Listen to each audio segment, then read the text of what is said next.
Mr. DJ Rose, Verteezy, and C's, welcome you to the No More Black Tears podcast. Black tears that's heaven sent. Barack the first black president. I love my black skin. I love walking in black excellence.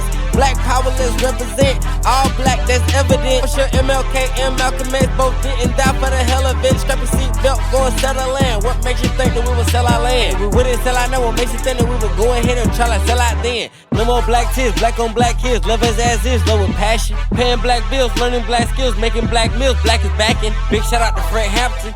I'm black and proud like I'm James Brown, but I ain't doing no acting. My people here from the motherland. This podcast now active.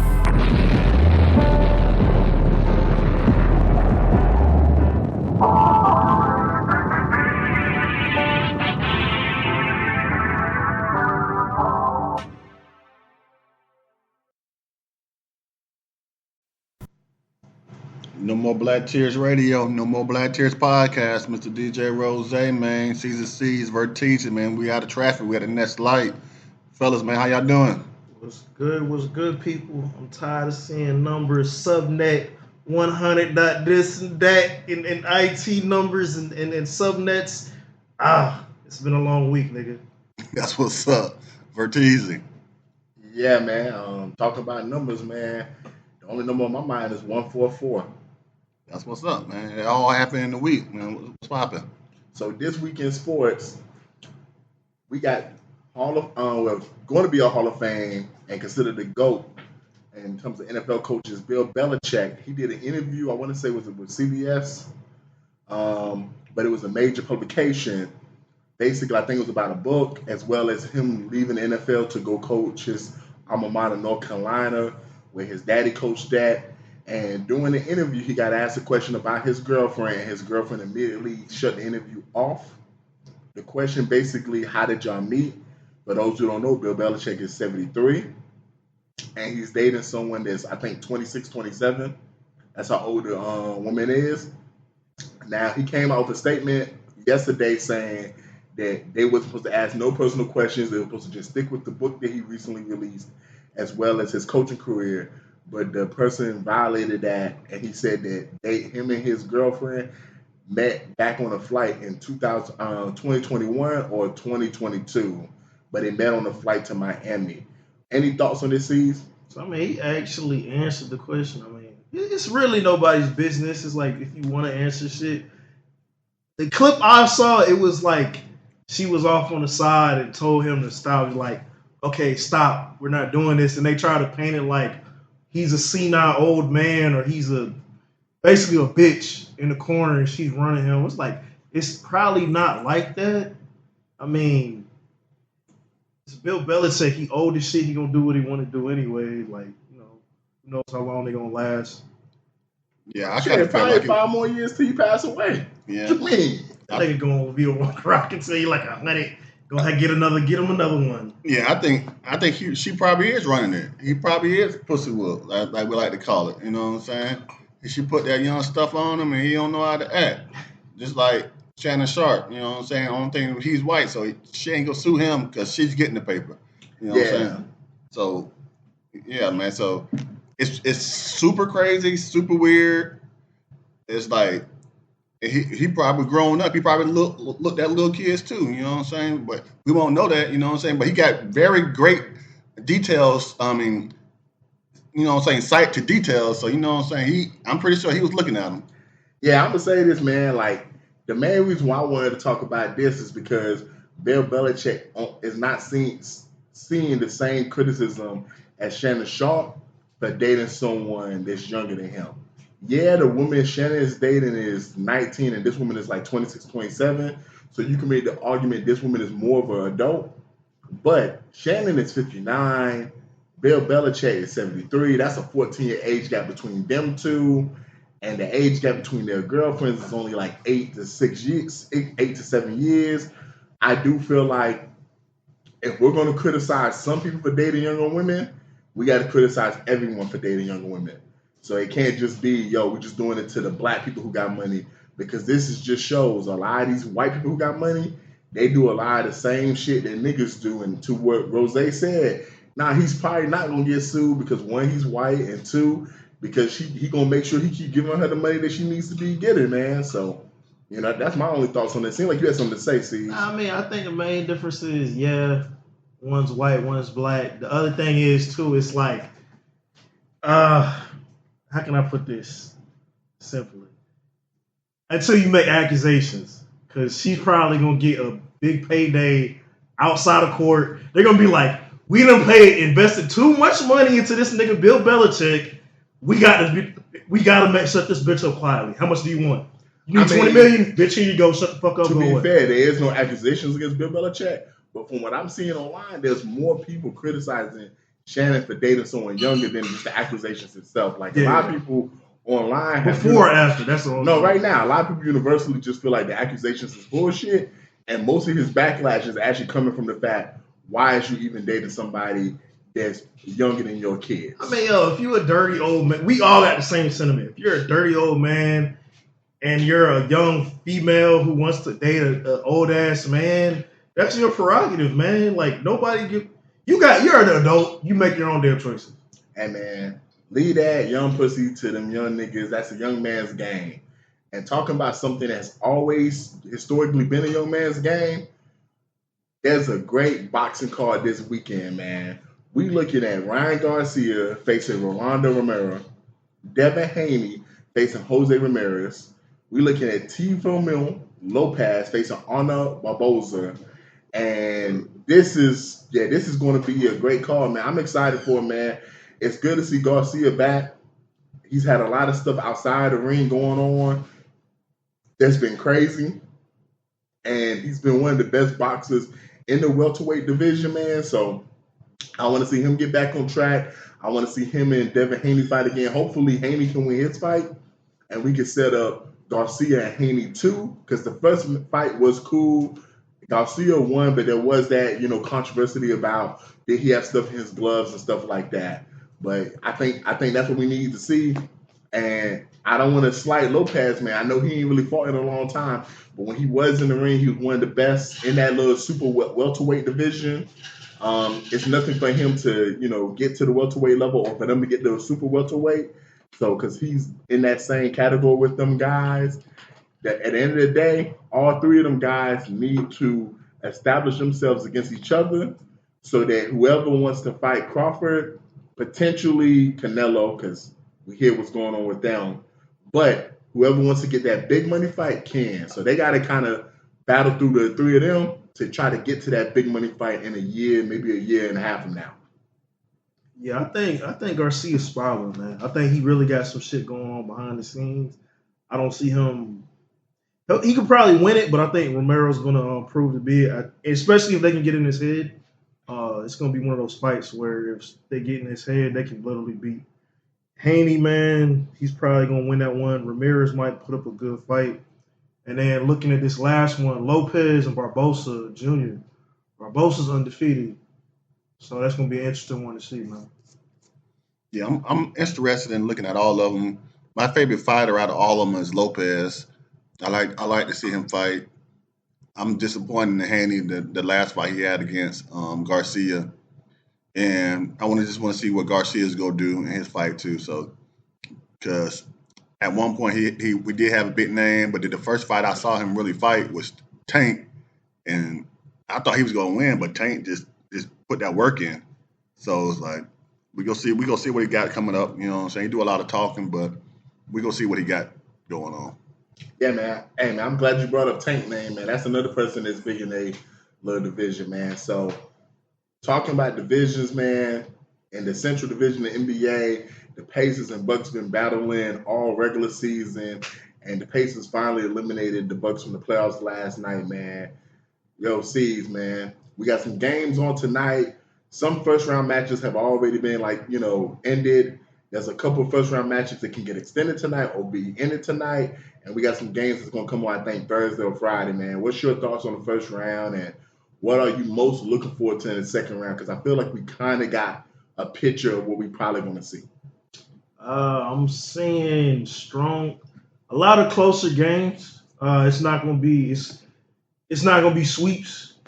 It's not going to be solidified by the third. You know how usually you can tell how a series is going to go by the second or third game? I think it's going to go a little bit deeper. It's going to be that knuck and buck, somebody going back and forth. It's going to be a lot more stronger competition. We was talking a little bit before the game. Rose was bringing up the point with the T-Wolves and the Lakers tonight, man. I guess LA is really balling, or maybe the refs are the ones that's really balling. So we'll see how that one goes. And then with Houston, man, like Houston, you put up a good fight, but I think the Warriors ultimately going to get you tonight. Yeah, I think the Lakers are going to win tonight. They in LA. It's critical game 5. They lost last week. JJ should have got a lot of the blame, but nobody wanted to give it to him. I guess because he's on the other side of the black hand, man. You know what I'm saying? If it was Darvin Ham, he'd have been fired by now. But I like JJ to a certain extent. He just went to Duke, so I just got to give him all the pushback I can. But I know LeBron's gonna have a big game. He's gonna have at least 30. I know he's gonna go to shoot at least 15 free throws. So that's at least 10 points right there. Ant-Man's probably gonna have another big game, but I think the others on the T-Wolves aren't not gonna show up. They're gonna be in foul trouble again, and that's how LA won their first game that they won. So I think that's gonna happen again. Houston, I think they're in trouble. Warriors look good. One guy in the playoffs that I'm scared of. There's only one, and that's Chef Curry. You know what I'm saying? Shout out to Chef Reese. And ain't nobody cooking like them two. You know what I'm saying? They got it on fire. You know what I'm saying? But that's what I got for tonight. I know, Steve, you said one of those sweeps. The sweeps already happened. The Brewers already been out. Yeah, man, for sure, man. It was ugly, man. Mm-hmm. Them Grizzlies, man. Hey, rest in peace. The motherfucking Heat, rest in peace, man. That shit was disgusting. Being down 39 at halftime, and Heat coaching, that shit dead, man. I ain't gonna lie. Last night, man, I was impressed with Jamal Murray, man. I was just impressed. It was his first game in the playoffs where he really exploded, and it just reminded me when they won the championship and when they was, beating up on the Lakers for the last 2 postseasons. When Murray is playing like he can play, that team is so different. That team is scary, man. Like when Murray is a legit number 2 option, and it's so crazy to think he's never made an All-NBA team and he's never made an All-Star team. Because in the postseason, he's definitely a postseason player. And also Monday night just made me reminded me of how good Draymond is, man. Because he just don't put up the numbers that you expect everyone to put up. But I watched that game against the Rockets, man, and what he did against Şengün, that shit was different, man. That, like, he was shutting that nigga down, man. Like, it's hard to look at Draymond and tell people this is probably the best defender of the last 10 years.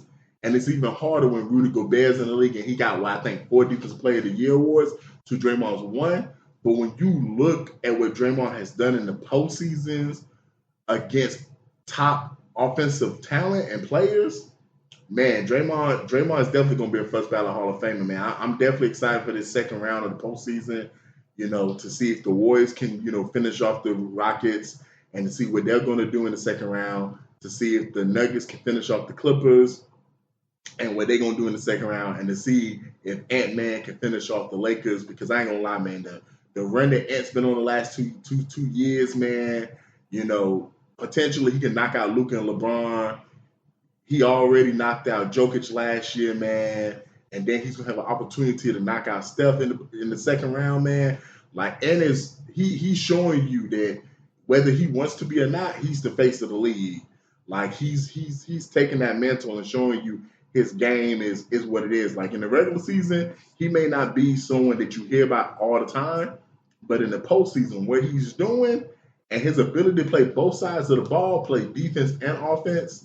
And I know me and Rose been talking about how JJ decided to play LeBron and Luka for the whole second half. And even though I think it was a mistake, I told Rose, I only think it's a mistake because you did it against some young niggas.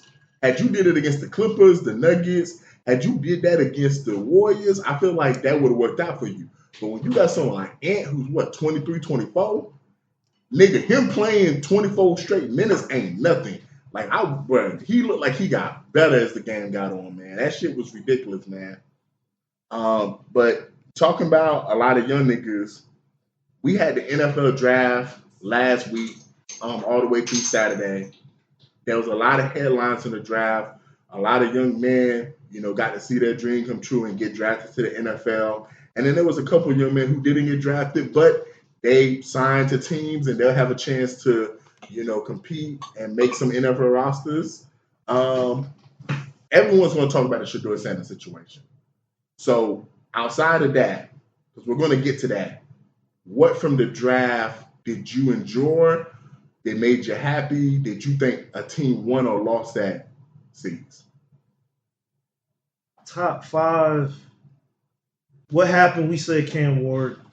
Definitely going. Abdul Carter. That was another name I was like, they're not going to let slip through their hands. So it was a lot of I'm not going to say I don't feel like anybody in the first round made stupid picks. There was actually stats okay, we're going to talk about him later, but Ewing,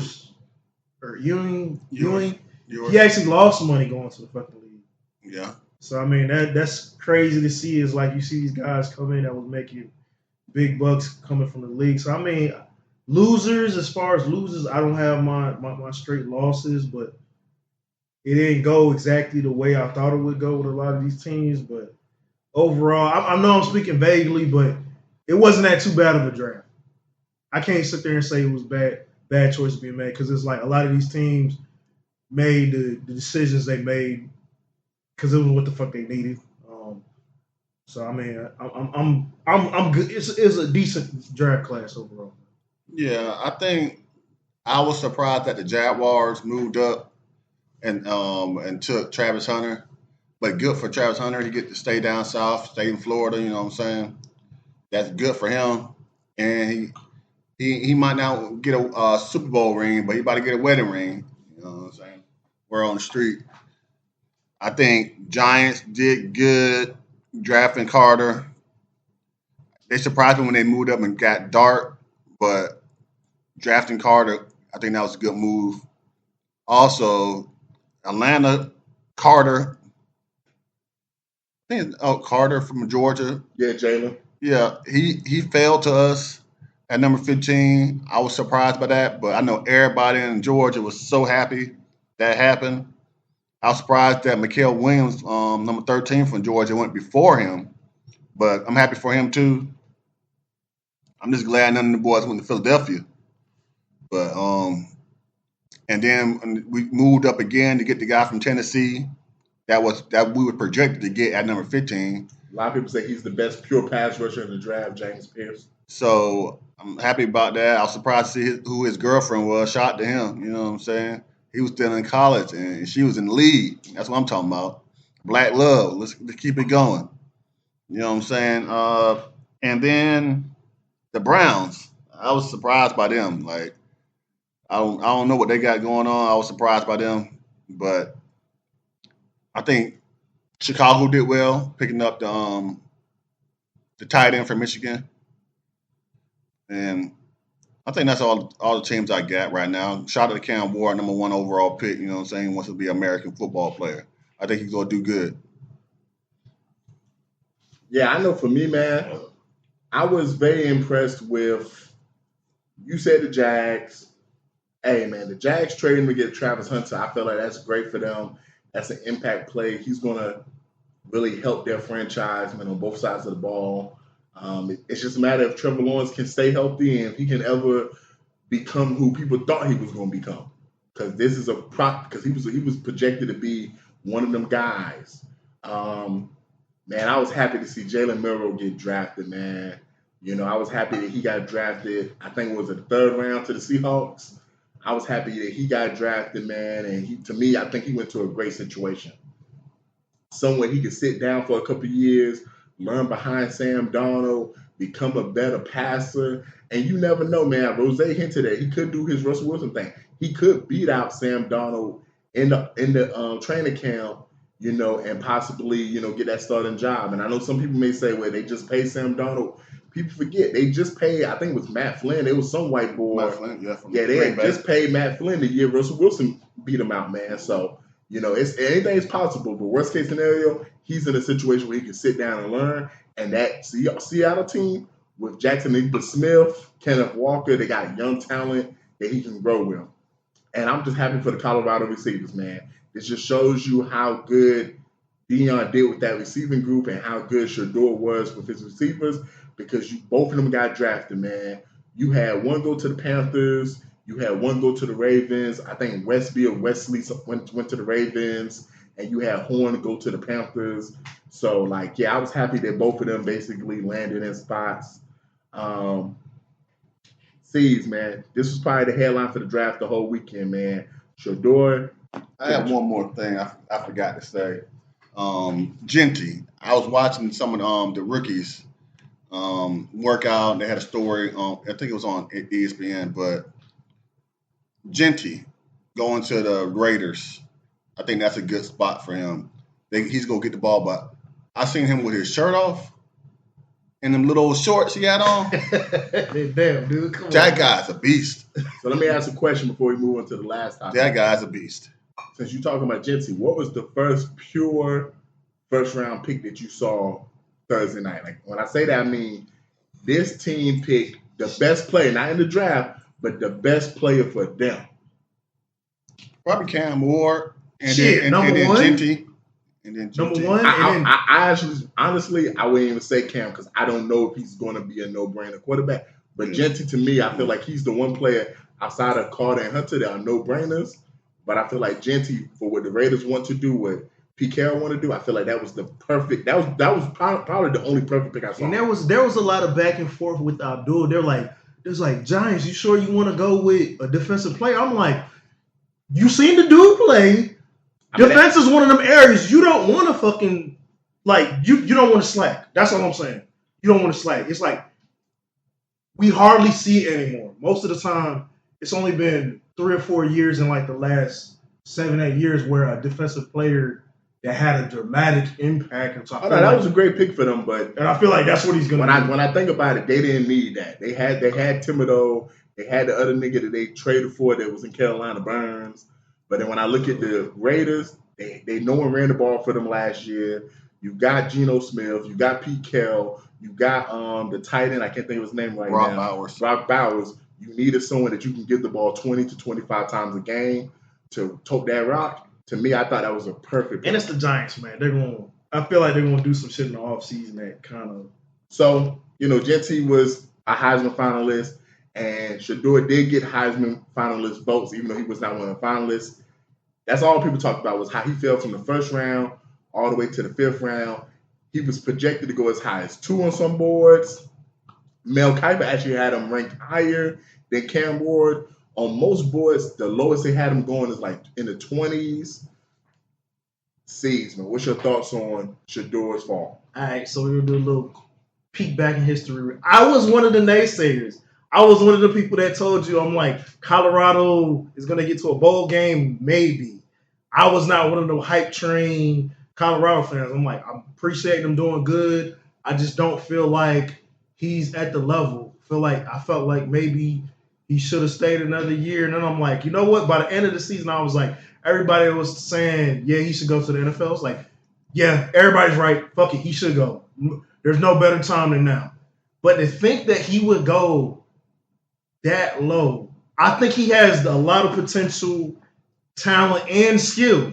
So I feel like he does have all those factors. To see him go that low, I'm like, damn. The second round, I'm like, okay, ooh, crazy. So I mean, we could sit there and say, hey, basically this is the thing. If you got a big ass mouth and you just got a big ass mouth and you're just that type of braggadocious player, and that's gonna turn a lot of teams off. It's just the honest truth. It's a fact that people hate to see. We shouldn't hold that against people, but it's a fucking proven fact. That's what these teams do. Maybe some people, I can see a few people. I can say somebody like Mike Tomlin be like, oh, this motherfucker's not coachable. I can see somebody like that. But then these other white coaches, they just don't like a black man that's able to talk and shit. That's at the end of the day. They don't like nobody talking. And it's like, hey, you are paying for your dad's sins, bro. You literally are you're paying for your dad talking all that shit. Because it's like literally when I found out he had a list, oh, I don't want my son to go to this team and that team. It's like I'm looking at. Hey, question.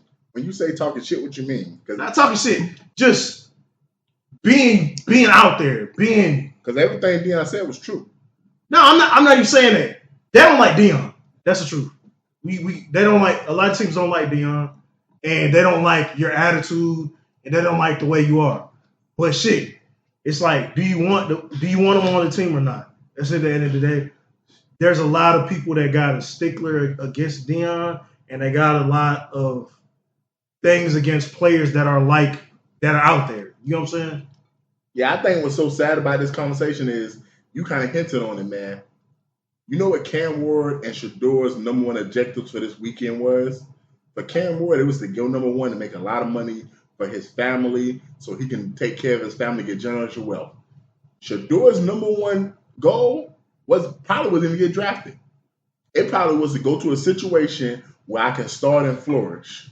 And I think that's the difference between when you got a black man who comes from a situation of poverty and a black man who comes from a situation where my family is good, I don't need to play. And you might be wondering why does that play a factor? Man, yo, I said this on the pod last year, bro. When we talked about Bryce Young. Bro, I can go through a list of motherfucking quarterbacks that have sucked the last couple years, and we just be like, yo, man, they not really good. And as I mature as a fan, I start realizing, it's not these niggas sometimes. It's these organizations.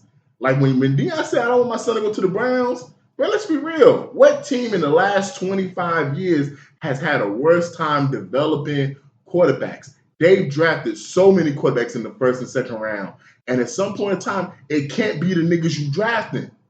At some point in time, it got to be you and your franchise. Y'all don't know what the fuck y'all doing, it's man. A death sentence, man. Y'all don't know how to evaluate the corporate position. I saw Anthony Richardson get drafted 4th overall with one motherfucking season at Florida, and look how trash that nigga is, man. Like I saw the Titans. They just drafted, what was that dude? Will Levis. But before Will Levis, they drafted a black dude in the second round the year before. Malik Willis. Yo, and now they getting Cam Ward, and you want me to think that they're going to do a good job with Cam Ward, and Cam Ward is going to be a top 10 quarterback when you just drafted Malik Willis, who people said was the most talented quarterback in his draft class in the second round. Then they drafted Will Levis in the first round, and people said, oh, and he's the best pure passer in this draft. Now you getting someone, Cam Ward, who's played, 4-5 seasons in college. I love the way he did last season, but I didn't hear about him till last season. Real quick, I think a lot of this shit is teams are literally, they don't want to waste their pick. They're stacking up their QB stats. They all waste their pick. It's like motherfucking you. No. This is why I say they don't want to waste it. They want to get somebody who's good so that they can trade these motherfuckers later. So if it's like I got 5 QBs, I got 1 old ass player, veteran. I've got 1 last year's first round pick, then this year's first round pick, plus I got this younger vet. I can literally pick and choose and sell who the fuck I want. I can barter. I can negotiate. I thought 3 years down the line, I'm doing some slide shit. Hey, I've got this guy. I can trade him. We need a ace receiver. You know what I'm saying? That's what they're doing. That's what I feel like they're doing. Man, I'm just saying, man, like at the end of the day, man, we look at these quarterbacks get drafted, and I think about Lamar's draft class. Baker went number 1. Josh Allen went like number 13. Josh Rosen, that nigga had like a cup of coffee in the NFL. He went like number 14 or 15. Then there was Sam Darnold, who went like number 2 and number 3. And we see how his career went, and Lamar went number 32. Like, yeah, at some point in time, man, like the success of these quarterbacks is based off of the franchises. I don't blame Deion for someone who played in the NFL and understands that.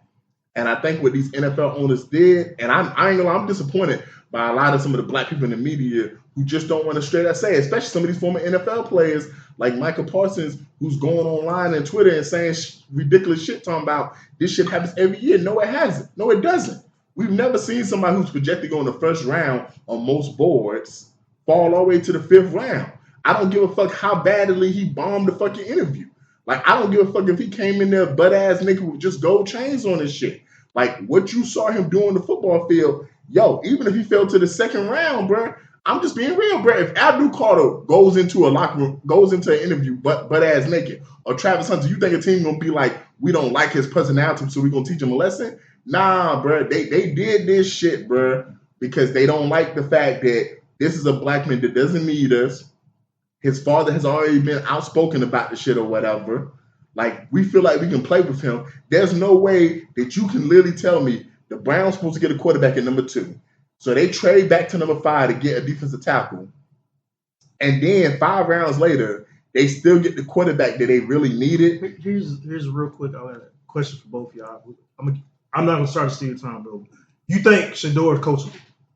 If you're yes, he's coachable, bro. If you watch the little series, bro, when he was in Jackson State, Deion had to bench him for like a half, I think, or a whole game, and this was in the championship, the HBCU championship, because I think he came late or something. Like he's like outside of the bullshit you hear in terms of these interviews, we have not really heard no issues with Shedeur off the football field. We have not heard no issues with the other coaches at Colorado or Jackson State. Like, he's been a model citizen, man. So I don't even want to put that on him when I hear stories, and I'm someone who watches draft every year. That's one of my favorite things to watch.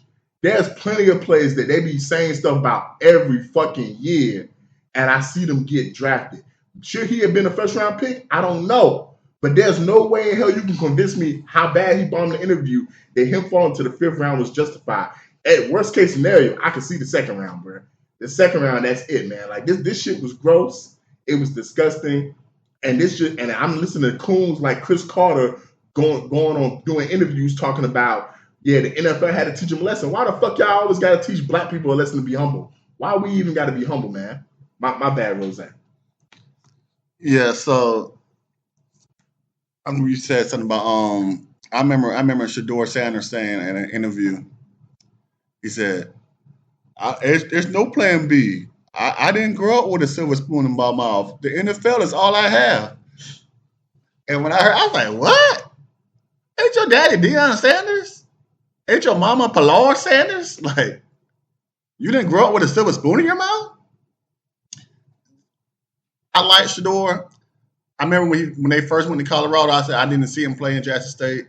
I want to see what he got going on. As far as the talent, I didn't see him as being a top quarterback. But in this quarterback class this year, he was definitely the 2nd best quarterback in the draft. There's no reason somebody else should have got drafted before him, other than Cam Ward. What happened was they taught them a lesson. Well, they're going to try to teach him a lesson. Hopefully he don't get cut. You know what I'm saying? But then he might be able to go play back up and do something else and maybe be like Tom Brady. I don't know. But I think he's going to have some good years in the NFL. Yeah, man. The draft was amazing, man. There was a lot of players that we saw crying. I think Rose had a bet over under how many niggas was going to cry on stage. Yeah, I went under. I won that one. Shout out to, man, F Pride Picks, because how y'all going to say Shedeur over under 11? Everybody thought he was going at least 9 or 2 or 3. And then he goes 5th round, man. Bump y'all. Yeah, they knew something we didn't know. But yeah, so there's definitely a lot of tears for people who played Prize Picks and lost, man. Shout out to those who won money, man. Moving on to TNT. Dynamite. Boom. So for some people, a somber story, man. In Columbia County this past weekend, man, there was a shootout where one deputy, Brandon Sykes, lost his life, and another, Gavin White, was seriously injured. The person who did the shooting, he was killed. It was a white man. Yeah, man. I mean, I got tears. You know, it's always sad when someone loses their life, especially when they're just losing their life at work. I would say this, though. For some people, I keep seeing, you know, a lot of people on Facebook not being sad for it. And I think that's what's probably the saddest thing is we've gotten to a point where we distrust the police so much that we don't even get sad when we see a police officer get killed.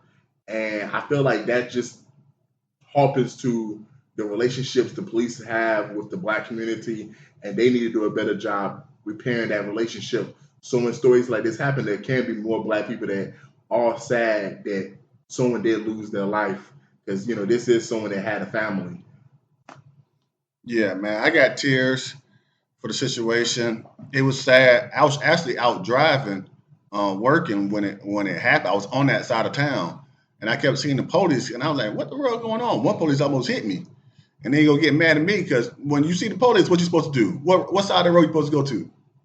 The side of the road. The right side. You know what I'm saying? You're supposed to pull over to your right. I mean, it depends on which lane you went to. Yeah, You know what I mean? yeah, but they teach you to pull over to the right side. Yeah. You pull over to the right.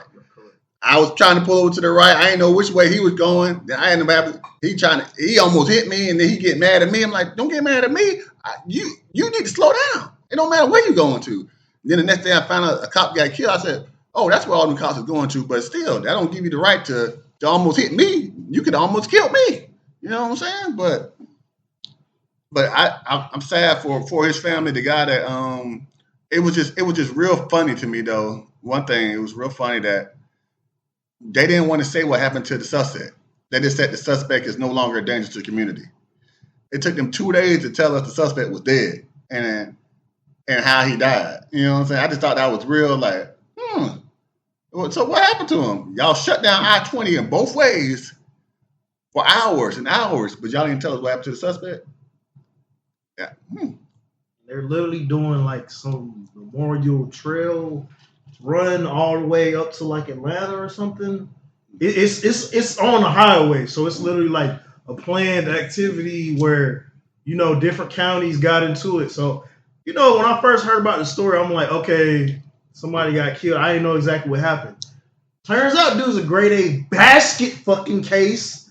Nigga builds pipe bombs and shit in his RV, and they were literally serving him like official court documents, like some type of like The TPO. TPO. So I mean, temporary protective order. So I mean, they were serving him legit paperwork. So I mean, of course, dude had it out for them. So grade A fucking basket case. Nigga was crazy. All this other type of shit going on, and it's not his first run-in with the law. So I mean, for him, nobody has tears, but it's like for the cops, it's like somebody literally just doing a job. Like, here, nigga, here's your paperwork, nigga. Or, hey, we got to get you off property. Judge said, hey, I'm just doing my job, nigga. I don't give a fuck about you, dude. I'm just doing my fucking job. But flat blast somebody so unfortunately people lost their lives. And any other fucking city, any other state, they would have been like, as soon as you say the words cop, killer, they don't give a fuck what color you are. You could be blue from the fucking moon. They gonna be like, you're a fucking scumbag, you're a piece of shit. They're gonna run you through the mud whether they don't know the situation or not. So it's like that is the one thing about this situation where I agree with a lot of people that are like, hey, it's kind of funny how you don't release this information. So I mean, Augusta, Columbia County, you gotta do better. Yeah, definitely being a police officer is one of the most dangerous jobs you can have.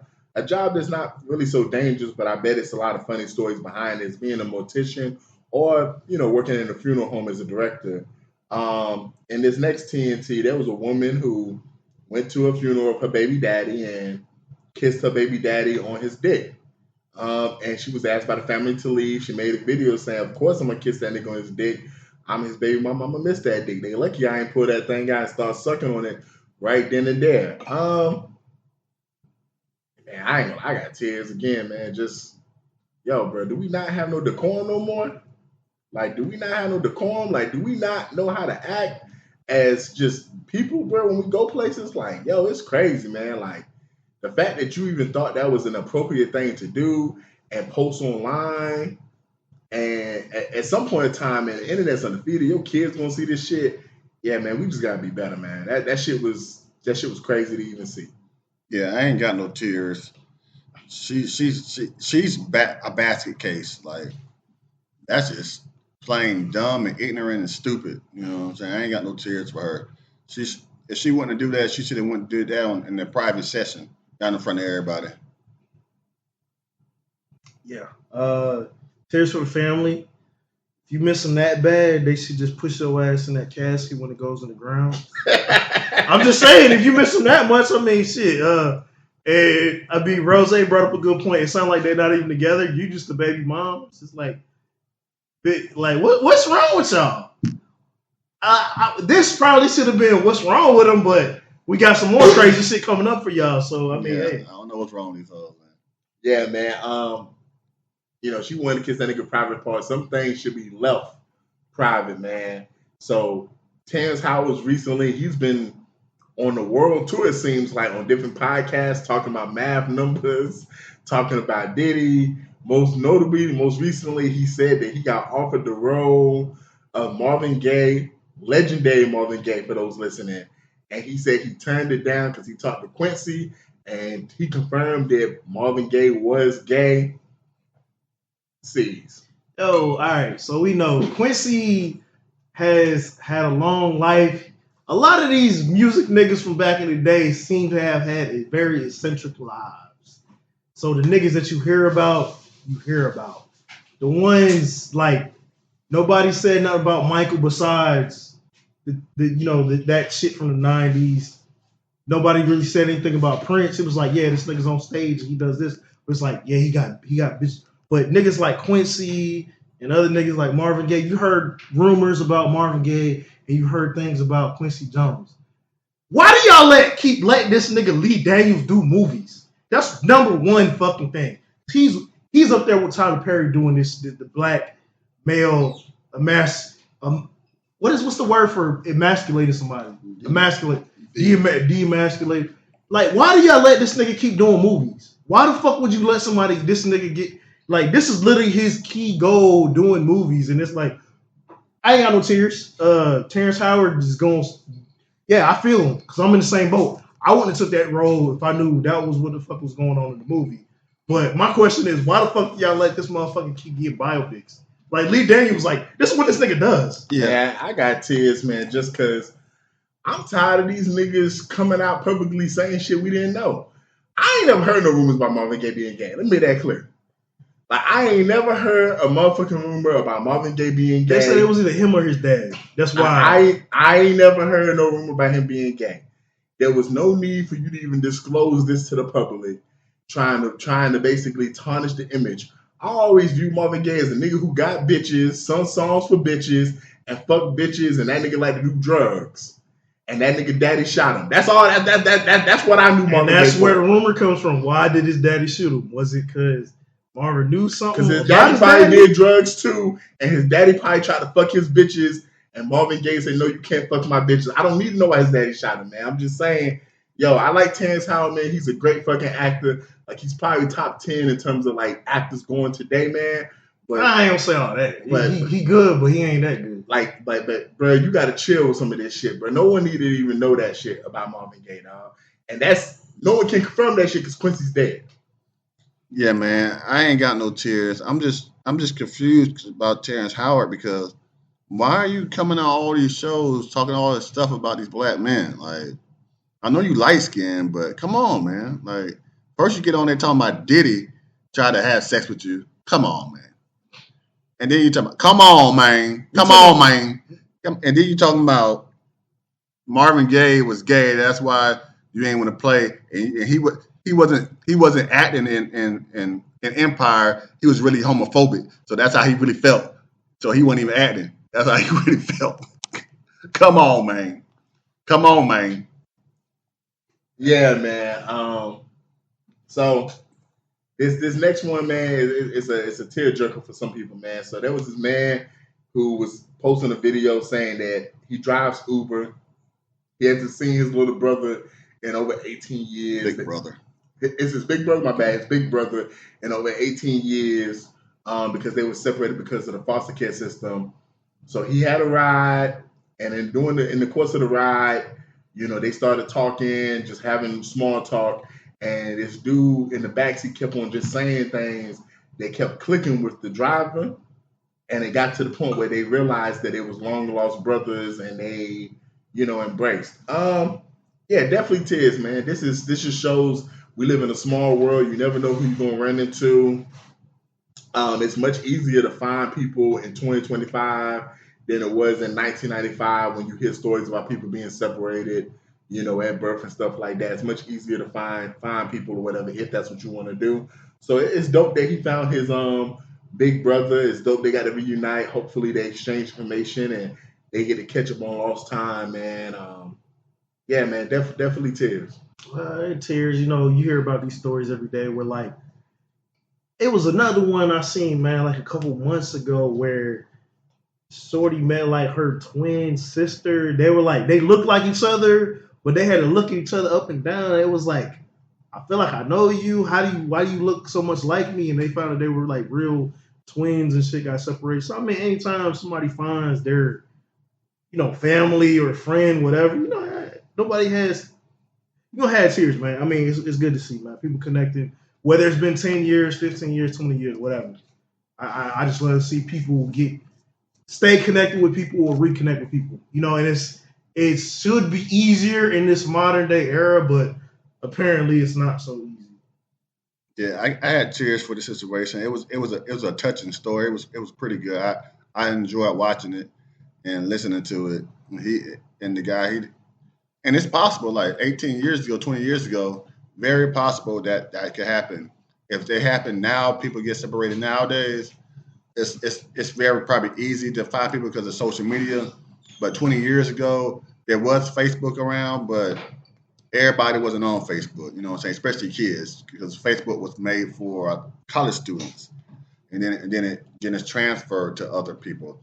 So 20 years from now, I mean, people didn't have phones readily and cell phones readily 20 years ago, where they keep numbers in their phone and that sort of thing. Even the phone not even on, you still got numbers in it and addresses and things like that. So it's very possible that it could happen, and it was just a sad situation, man. I had tears, but shout out them. I hope they keep it real and they don't fall out and go out and run and tell that and run and tell this, you know what I'm saying, to hoes and pillow talk. Yeah, man, talking about hoes and pillow talk and keeping it real, man. So this prostitute got online, and basically said that she sleeps with 12 men a day and she has a boyfriend and her boyfriend is okay with it. Yeah, man, I ain't got no tears, man. If you want to be a simp and go out like that, I mean, that's cool, bro. I ain't mad at you, man. Like, do your thing, man. There's plenty of niggas that date prostitutes. There's plenty of men who date women who sell pussy, bro. And that's because they some lame-ass niggas or they just on some other type shit. And that's cool with them, man. I mean, we got people that, that's what they like to do, man. So if that's what you do, cool, man. The only thing I can take away is if you a hoe and you sell pussy, your goal should not to be having the boyfriend like she has. You need to be trying to get 12 niggas a day. Because if you get in 12 niggas a day and you fucking them for $80 to $100, but bitch, that's like $1,200 you making a day, man. So, hey, man, good for her racking the numbers up, man, because 12 niggas a day, that's a lot of work she putting in, man. Yeah, I ain't got no tears for this hoe either. But she didn't. I don't think she's sleeping with 12 men a day. She said that was the most she ever did in one day. So, I thought she was saying that she do 12 niggas a day. No, that was the most she did. Oh, well, you gotta get them numbers up, bitch. Yeah. You gotta get to 12 niggas a day. That's 1,200. Yeah, at least 10. That's a band. A band a day. That's 7 bands.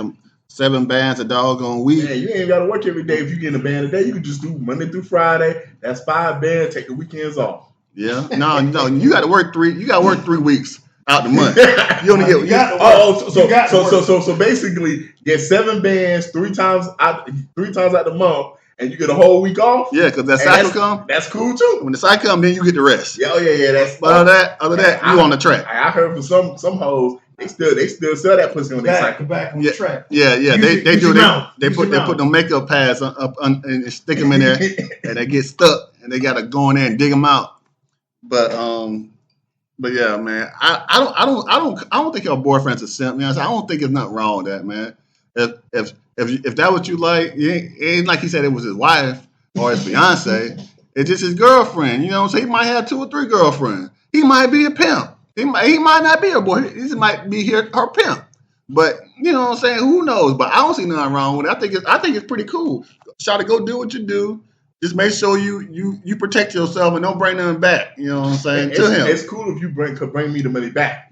Only thing you can bring back is the money. You can't bring nothing else green back. No green discharges or nothing like that. Nothing else but them green backs. Them green wetbacks. You know what I'm saying? That's all. We talking dead presidents, homie. Yeah. Yeah, nobody has tears for that. I mean, it did say in the video, it said escort. 12 motherfuckers don't sound like escort numbers. That shit sound like pro numbers to me. What's the difference? I was about to say, like, bro, let's call these hoes what they is.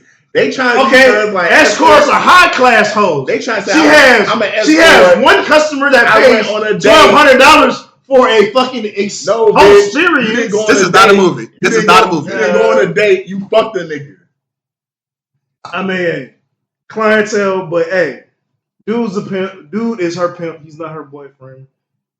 Cause he probably found out and he said, "Oh, you making this much? Oh, bring that shit back to me." Cool. Nobody has tears. Nobody has tears for either one of them. Somebody's making money. Both of them niggas are making money. So hey, it is what it is. If that's your thing and you're willing to let her do that, hey, no knocks on you. I'm just saying. 12 does seem like a lot though. So I don't know what's wrong with that hoe. I don't know what's wrong with all these other hoes. What's wrong with these hoes, y'all? What's wrong with them? So there was a group of women who was on the podcast, and they was trying to figure out why men aren't approaching women at the rate they used to. And in another video, there was a woman basically explaining in detail how to manipulate men into basically being able to get money out of them. What's wrong with these hoes, C's? What's wrong with them, man? You're too money hungry, man. Yeah, I think that's the reason why a lot of niggas, like, first of all, the reason why a lot of niggas don't want to approach bitches, I think rejection does play a part of it, because there is some niggas who are afraid of rejection, that group of bitch ass niggas. But I feel like in 2025, man, rejection ain't even one of the biggest reasons why, niggas ain't approaching hoes. It's just because niggas, bro, we can't tell who's the hoes and who's the women anymore. If you just want me to be real. Like, at some point in time, when I was in my early 20s, it was easy for me to differentiate between, okay, to my left, these are hoes, to my right, these are women, and I know how to treat both differently. But now in 2025... Nah, you got to buy drinks for the hoes and for the women. I mean, in 2025, that's what we got to. We got to a point where, you can't really tell who's what, and you can't tell who's running game. Like, it used to be easier to kind of tell, like, okay, if this girl like you, if this girl want to fuck with you, man, all these hoes be begging now. All these hoes be running game. Like, when that bitch was breaking down, you saying some shit like, my auntie's sick and stuff like that, yeah, I've got messages like that. And as soon as bitches say stuff like that, like, when hoes text me some shit like, yeah, man, I'll be like, how you doing? She'd be like, I'm bad. Oh, what's wrong? And I just don't know how I'm going to pay my light bill tomorrow. Well, shit. And I just respond, hope you figure it out. Okay, cool, man. Well, good luck with that. And I already know I'm out. I'm done. I'm done. Because you're not going to be texting me 2 p.m. tomorrow evening saying, yo, can I get $250 for this light bill? Nah, I'm good on that, man.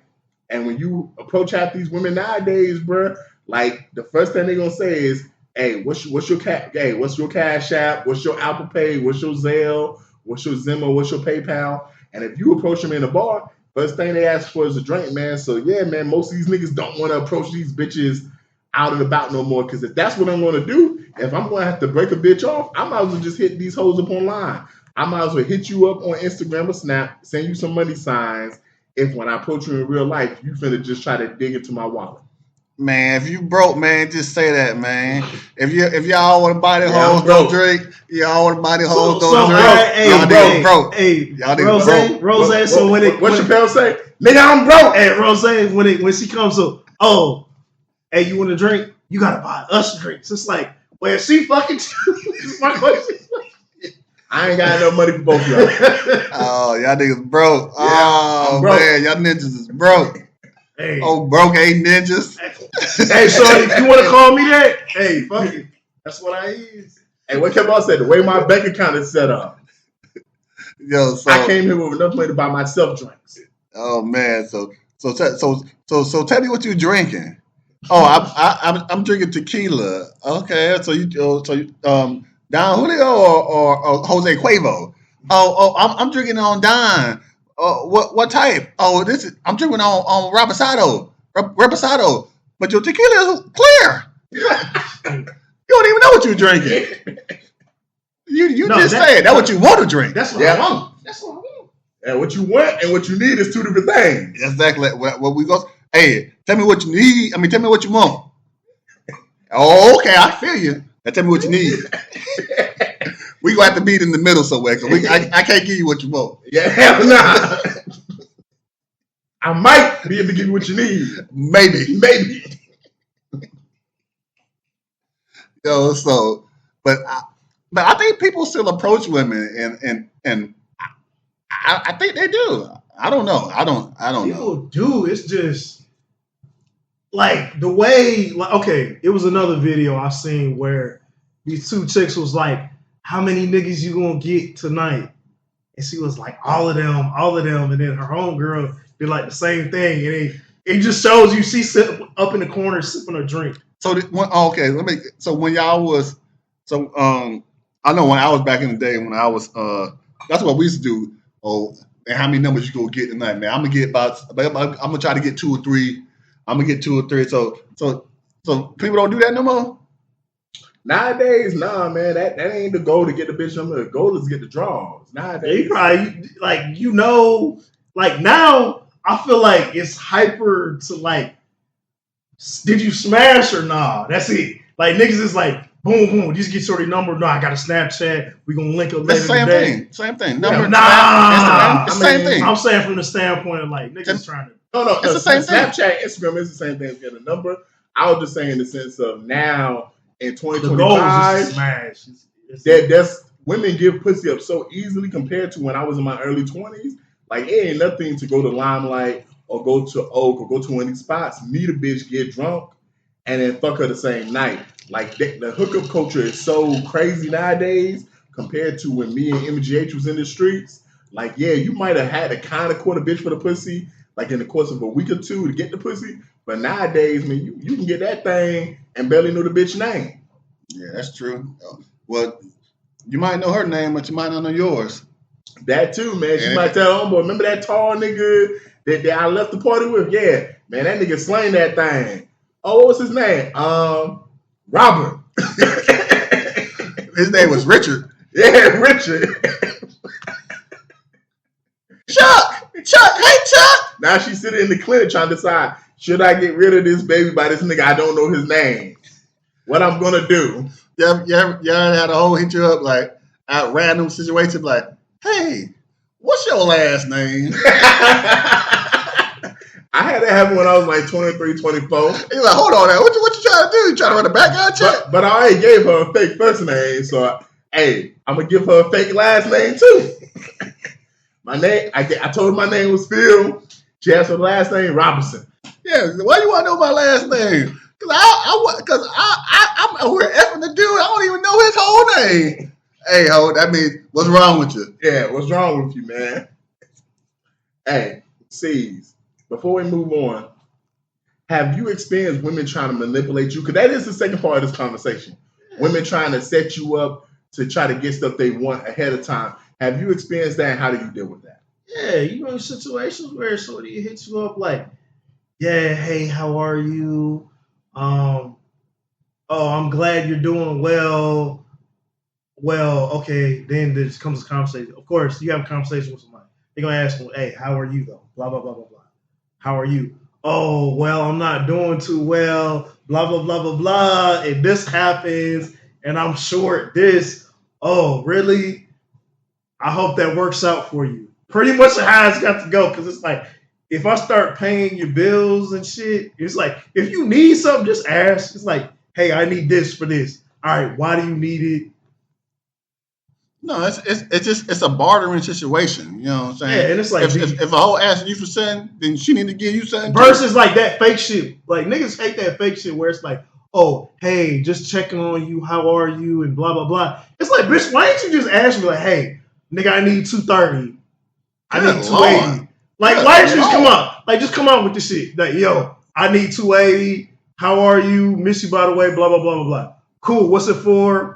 Nah, I can't do it. Yes or no. Bitch, don't try to manipulate me along like, hey, I miss you and all this other bullshit. Like, fuck all that. Just say what you need, what the fuck your purpose for, and just stop on the side talking. It's like, hey, you know if a nigga's gonna pay for it or not. Because it's getting to the point now, it's like, you try to do this shit, niggas gonna need receipts. You got all these niggas paying your bills. Bitch, I might as well claim you as a dependent now. Yeah, so So when they do that, they say you need to ask them like, hold on, man. I know I'm not the only dude in your phone. So are you asking every dude in your phone the same question? That's what you need to start asking them. She knows the ones that's going. But you need to ask her that. Are you asking everybody in your phone this question? And just because that's going to fluster her right there. That's going to knock her back on her feet like she just got jabbed in the nose. So it's going to be like, you know how Tank took that knee? That's going to make her take a knee, right? So, okay, like, hold on. I wasn't expecting that. Now he fighting back. So then that reply could be a lot less quicker. You know what I'm saying? That will fuck her up because she would be like, yo, this nigga smart. This nigga ain't going for the bullshit because y'all heard me snap one episode, man. If it's 5 of us and your light bill is $150, man, we all need to chip in $30, man. Don't just lean on me for $120. We all need to chip in, man. You're like, bitch, here's 80. Text me back when I text you, bitch. Well, hey, man, Mr. DJ Rose, man, he be trying to put a lot of y'all on game. He be trying to, school a lot of you niggas to help y'all out in y'all lives when it comes to these hoes. So, talking about school, man, someone made a video saying how statistically when you're going to school, college, typically, and you have a job, your grades are actually better than when all you do is go to school. Everybody at this table has been in college before. Some of us might actively be in college, and most of us have had jobs while we was in college. What is your thoughts, C's, on hearing that statistic that most of the time college students are actually better when they actually have some type of job while they're in school? Take that statistic and shove that shit up your ass, dude. It's a luxury not to. It's a fucking luxury not to have to work during your college years. Most people are away from home doing other shit, whether you're away on visa, out of state, in another country, whatever. It's a luxury not to fucking have a job. Because it's like, okay, let's say you're in a situation where you don't have to work.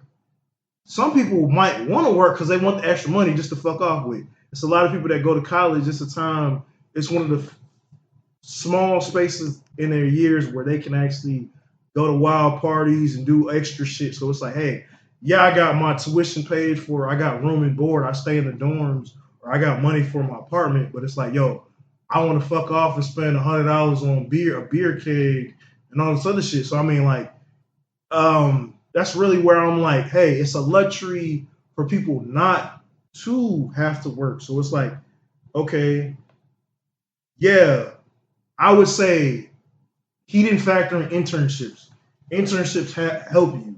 So it's like, hey, you got work experience in your field, so typically in your field, and you also get exposure and networking. But he wasn't talking about, like, he was just saying that, like, working. Yeah, working a part-time job. And I'm just saying from the stance was like, yeah, I was gonna let you just finish your thought, but I was gonna attack that need to versus want to work. And that's the thing. I'm like, it's most people are in a situation where it's like they need to. It's like they need the extra money. It's like, yeah, I got my meals paid for. Yeah, I got somewhere to live. But it's like, nigga, if one fucking thing goes wrong, anything, like, nigga, I get sick, I'm fucked. You know what I'm saying? That's all I'm saying is, that's why I'm coming from the standpoint, I'm like, take that statistic. Yes, I do think from the networking standpoint and just having extra money, if you can manage all this shit, it's great. But most of the students I see, they have to work. It's like they don't, like, you think they want to go work at Starbucks when they go work at Starbucks and they do this and do that. And they've got, like, we got nursing students that also work at coffee house and engineering students that also work this job and work at Best Buy and shit. Like, STEM degrees are literally degrees where, like, these are the people where, like, they should probably have stipends and shit where it's like literally like they're taking chemistry, they're taking physics courses and doing all these other fucking labs that's like 4-hour classes and all this other shit. So it's like, yeah, like, it'd be a luxury not to have to work. That's why I'm like, this is one of them cases, all right, we'll go back. Correlation and causation. This is one of them fucking studies. It's a correlation. The shit does not factor in. I promise you, this is a correlation, not a fucking causation. Yeah, man, in my opinion, man, I would say this, man. The study did not differentiate between people who have to work versus people who want to work. Like, for me personally, I do feel like this statistic actually is kind of good because I feel like working in college, even if it's just part-time job, because it didn't even say did you have to work a full-time week. Yeah, they said 15 to 20 hours. Okay, 15 to 20 weeks. Yeah, 15 to 20 hours a week. That the study called that going to college and working at, they made higher grades than other people that didn't work. And a lot of universities, like I went to Augusta State. My homeboy TJ, he's been on the pod. He's graced with his presence before. He worked at the bookstore of the school. So there's jobs at the school you can have, and still like go to school or whatever. I feel like doing both actually kind of makes you have to focus a little bit more. Because a lot of times if you don't do both, you have so much free time. And I think this is the thing right here, especially if you're a procrastinator, which we talked about on the previous episode. Check out our procrastination episode. If you're a procrastinator and you have, let's just say 72 hours in a weekend, and let's say 10 of those hours will be dedicated to class, you're going to look at it like I have 62 hours of free time. Versus if you have to work 2 of the days out of those 72 hours, 8-hour shifts. So now that's 16 hours taken away. So 16 plus the 10 hours of school, that's 26 hours. So now your 76 hours have been reduced to like 46. And you got to sleep or whatever. You might use that limited time you have more wisely now instead of watching another movie, picking up a TV show, playing a video game. Like, I'm gonna be honest, while I was in college, the 1 year I was at Blockbuster when I didn't work, my grades was just, great.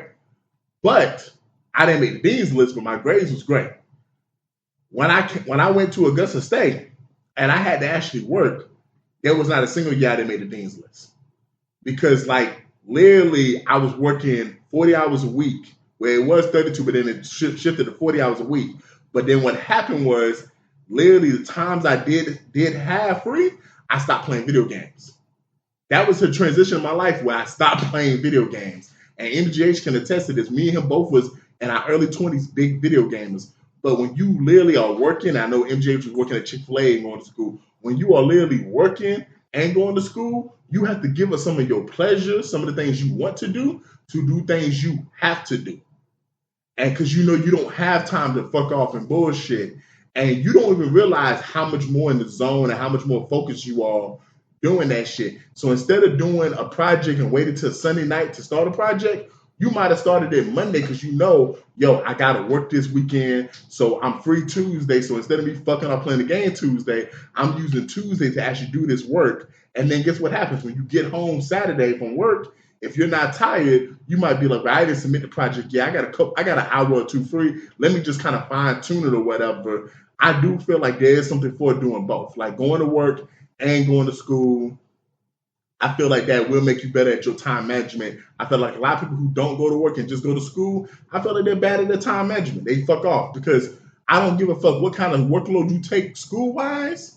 If you're not working, you got free time. I don't give a fuck if you're taking 15 hours a semester. And I don't care if you devote 20. Have you taken 15 hours a semester? Yes, I have. I have multiple semesters. What classes? What kind of classes? Bro, it matters. It matters. The shit matters. The shit matters. The shit matters. The matters. It matters. It doesn't matter. We're not finna class shame people. Like, I'm not finna say your biology. That's what I'm saying. The shit matters. But no, it matters depending on you. Because I know people who I've taken classes with people that ace biology. And then they take in a sociology class and struggled. It depends on what you are taking and what you mentally are good at. Because there are some people that are good at history, some people that are good at art, some people that are good at science, some people that are good at math. I struggle at math. I got friends in my friend group, you included, C's, that are great at math. But then y'all come take a history class with me and y'all struggling. That's why I don't want to class shame, because just because you want to say that this class is harder, who says that class is harder, bruh? Like, you're saying that class is harder, bruh. But I'm not necessarily that. I aced English. I didn't have to take remedial English at AU, but I have friends that did. I have friends that had to, and I don't think English is hard. So if you ask me, Bertiz, is English hard? I'm going to say no. But see, you might say English is hard. So is that fair for me to say, oh, well, English is harder? How I know English is hard? It was easy for me. It was hard for you. So I don't want to get into all of that. Was this class harder and was that class easier. But the point is, I have taken 15 hours.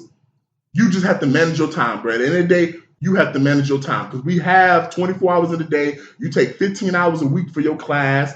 You dedicate X amount of time to study for each class and classwork. If you choose to fuck off in your free time, that's on you. Like, that's on you. Yeah, so I remember going to orientations with my daughter in college when she first started college and when she transferred to another college. The professors and everybody that was on the panel and things like that, they said when you're in school, you have your hours, so 12 to 15, 17 hours a week, your class hours, but you also are expected on top of that to do 40 hours of studying and homework and that sort of thing.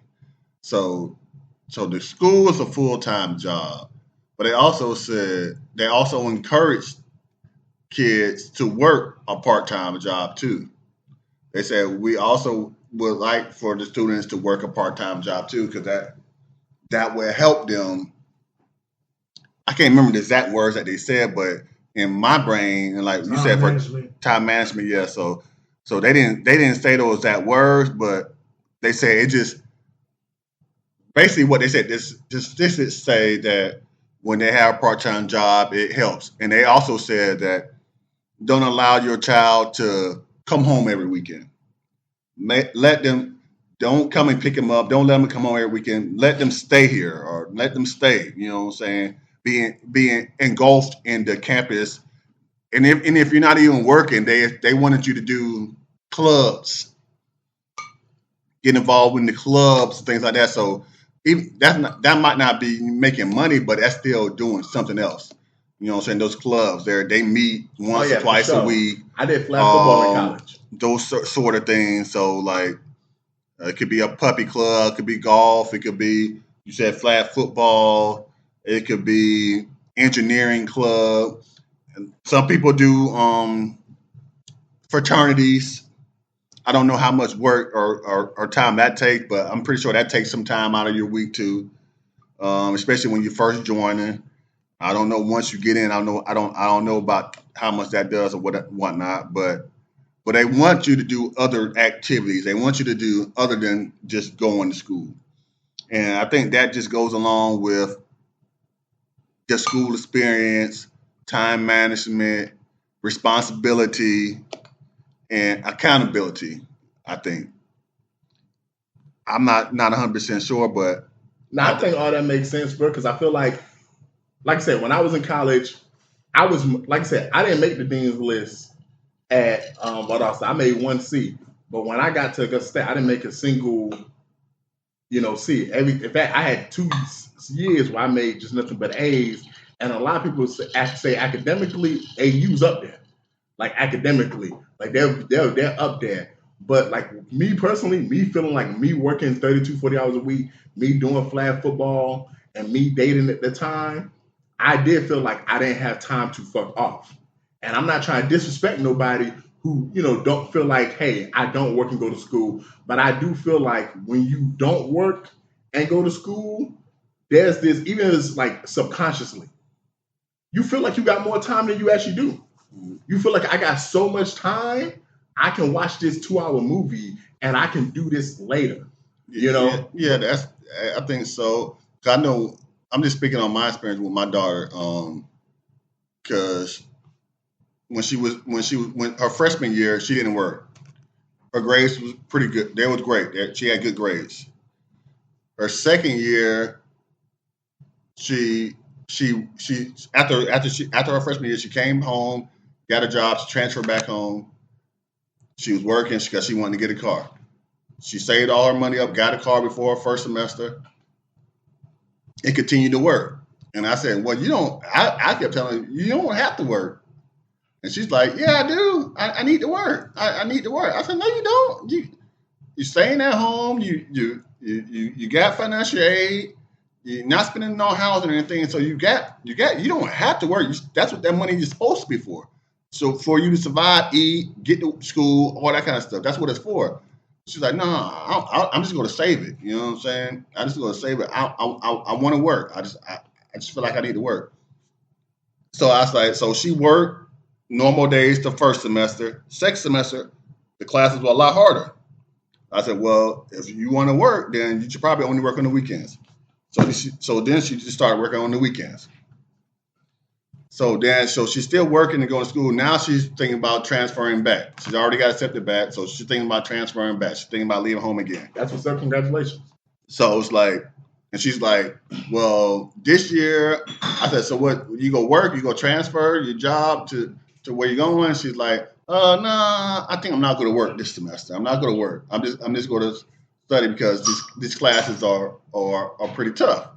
I said, that's what the financial aid is for. It's for to pay your bills throughout that semester. You might not be able to do everything that you want to do, but all your needs will be taken care of. Yes, it needs to be taken care of. So I can see both sides of the fence, but as a parent, of course, you don't want your child to work. You want them to be able to focus all their time on school. But like the guys saying, they're not focusing all their time on school. Yeah, and I think what you said is the most beautiful thing. Like, we're saying work, and I love how you transition it. It can be just join a fraternity or sorority. It can be join a club. It can be, hey, man, you went to Georgia Southern. For the viewers who listen and they don't know, Rose went to Georgia Southern. Hey, that's one of the biggest schools in Georgia in terms of intramural sports. Like, you could just do an intramural sport, whether it's flag football, soccer, basketball, but doing something outside of just going to school every day, and even something as, hey, me and my friends have a podcast, and that's something I devote time to. That's cool too. But you should have something that you're devoting your time to besides school, because realistically, you're not going to just devote all your time to doing your homework and your projects. You're going to fuck off, and you're going to feel like you have more time.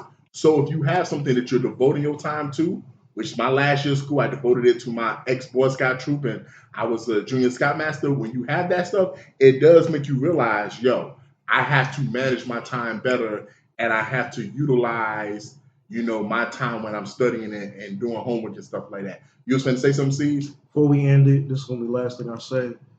Depends on your degree, depends on where you're at. Some of these people are literally doing clinical trials, projects that literally take shit up. So it's like, hey, there's 40 hours outside of this. There's literally shit like, some people, you got people in class that can take, hey, they go to class, they study their little whatever hours. Some shit's going to take people some longer. That's not to say you got to pick what works for you. Some people can work this and do that and balance it out. Some shit's going to be by semester. Some shit's going to be the type of person based off you are on. You got to be the person to determine that shit for yourself. That's all I'm saying. So I'm saying like, oh, you should work. No, you should probably do a fucking internship. Because it's in your field. It's helping you with networking and shit. And that's the same thing. The internship is the same thing as working. Like, it's just having other stuff going on. No, but I'm saying, school. Yeah, it's added on to school, but I'm saying this is literally something directly, I'm just trying to make money, or I'm just trying to find something to do outside. But usually the internship comes at like your last year. Yeah, it's usually going to be your junior or your senior year, but I'm saying if you can find that shit early, but usually it helps out. Otherwise, it's not going to be internship, it's going to be volunteering, because you can't. That might. You can't do an internship until it's like prerequisites till you can get to the internship. And that's cool too. And the point I feel like me and C's is making is find something besides going to class every day, because realistically, we all are human beings. You're not spending, that's the thing too. I did not spend all my time when I was about. That's the thing too. On class, I did a lot of fucking off. I did less fucking off when I came back than I did about off. That's the thing too, is what are you doing in your off time? It's kind of going to be the thing. It's like, if you can find that doing something productive, whether it's volunteering, club, school club, selling dope, acting, no. Oh, my bad. I'm talking about myself. Selling pee, none of that illegal shit that's going to get you locked up. But I mean, it's really like, at the end of the day, my point is, if it can help you, it's like time management's a big factor, productivity is a factor, and then it's like, okay, doing something is going to get your mind off of your stresses, whether it's work, school, whatever. Because some people, it's like, hey, you got people that are literally bartenders. They, bartenders and waitresses and hostesses and all this other shit, and they busting their ass like fucking 40 hours a week, 40 hours of school, 40 hours doing that shit. Yeah, because a lot of people that did work 40 hours, some people put themselves through school because they didn't want to take any loans and they didn't have scholarships, so they worked to put themselves through school. So I mean, it's different factors for everybody. We are not telling you what you were supposed to do. It's not one size fits all. It's literally, hey, think about it. Do something. Find out what works for you. That's my main message. And I'm out. Final thoughts?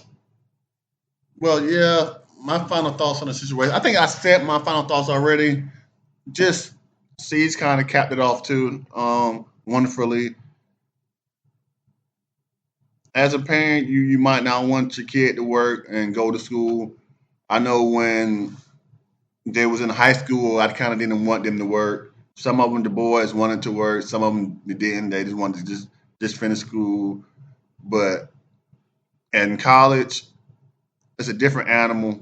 You know what I'm saying? It comes easy to some people. Like Versi, you said, some things come easy to some people. Some things don't come easy to some people. Everybody's different. You know what I'm saying? Everybody takes in information differently. Facts. So one cookie cutter plan is not going to work for everybody. Everybody's an individual, and their plan should be individualized. So you can't just say this is how it's going to be. I remember I remember when I was growing up, it wasn't the parents telling you this is what you had to do. This you had two choices. That's all it was.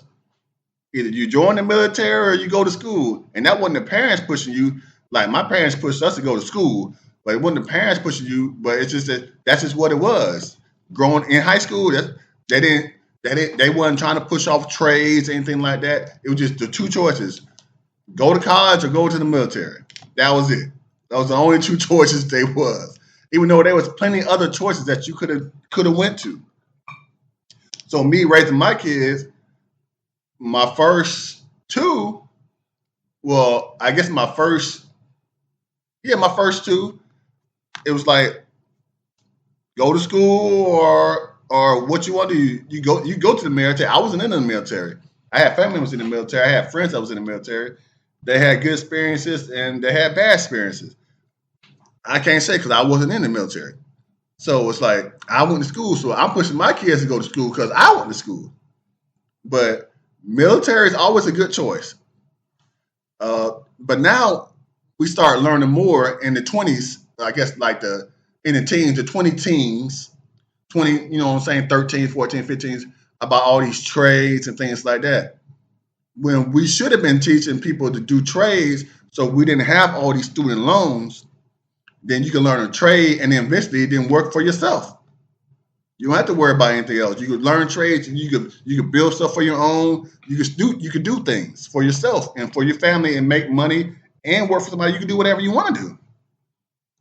We didn't know that back then. Even though it was then, but even though we knew it, but it was looked down upon or it was frowned upon, you know what I'm saying, back then. Back in the 90s and that sort of thing. Even though people did it and we needed it, but it was frowned upon. So, but nowadays, that might be the route a lot of people need to go to. But yeah, that's my final thoughts. I thought that was beautiful, man. I got a brother. We both was always in the same grade together. And for me, I can literally sit down, listen to a teacher release information. I don't have to go over it again. I retain it pretty well. Whereas my brother, he would have to read it. And then he would have to write it, and he would have to actually study it more than I did. And even then, his grades was not as good as mine most of the time. So the way we all learn is differently, man. I just want to give a shout out to Antoine Patton, Andre Benjamin, the group known as Outkast and ATLians, man. You know, it's been announced they got inducted to the Rock and Roll Hall of Fame, man. Shout out to them, man. We talking about some people. Shout out to Salt Pepper too. Shout out Pepper too. We talking about some people, two men who basically put Atlanta rap on the map. We don't get a Ludacris, we don't get a T.I., we don't get a 2 Chainz, Future, Little Baby. We don't get a lot of these rap artists that we do now if they don't be the first ones to actually make it big, man. I'm not as old as Rose at the Table, but one of the first Outkast songs I heard was Roses, and it was just the way the song was constructed, how it was taught. Then it was Miss Jackson. I'm sorry, Miss Jackson. That album, Speaker Box, Love Below, to me is one of my favorite albums still in 2025. And then as I got older, I went back and listened to ATLians and Aquamarine and all their earlier works and, you know, Big Boy individual stuff and Andre's individual stuff. Like when we do our list of top 10, Rose said something very important. And when you do a top 10 list, he never separates both of them. He always puts them in one. And if that's how we're going to do it, I think it's easily. If we're going to say that one person, I feel like if you truly love hip hop, if you truly love rap, it's hard not to have them top 5, man, because their music changed the whole generation. And for those people who live in Georgia, we're not where we at in the hip hop world without Outkast. So congrats to both of y'all, man. Y'all deserve it. Yeah, shout out to the Dungeon family. Shout out to Rico Wade, you know what I'm saying? He's Organized Noise, you know what I'm saying? One of the founders. He died recently. Well, he died a few years back, but his anniversary was this week. So it's crazy that they got inducted to the Hall of Fame, with the Rockefeller Hall of Fame, the week of his death anniversary. So wow. So shout out to Rico Wade, you know, Organized Noise, you know what I'm saying, the Dungeon family, Goody Mob, you know, all the boys, you know what I'm saying, the South got something to say. In the words of Abby and Rakim, peace. Yeah, man. Y'all can catch that at the next light, man. We in traffic, and I'm back quiet. Mr. DJ Rose, Vert Cheesy, and C's, welcome you to the No More Black Tears podcast. Black tears that's heaven sent. Barack the first black president. I love my black skin. I love walking in black excellence. Black power, let's represent. All black, that's evident. I'm sure MLK and Malcolm X both didn't die for the hell of it. Strap your seatbelt, go and settle land. What makes you think that we would sell our land? We wouldn't sell our land. What makes you think that we would go ahead and try to sell out then? No more black tears, black on black kids. Love us as is, love with passion. Paying black bills, learning black skills, making black meals. Black is backing. Big shout out to Fred Hampton. I'm black and proud like I'm James Brown, but I ain't doing no acting. My people here from the motherland. This podcast now active.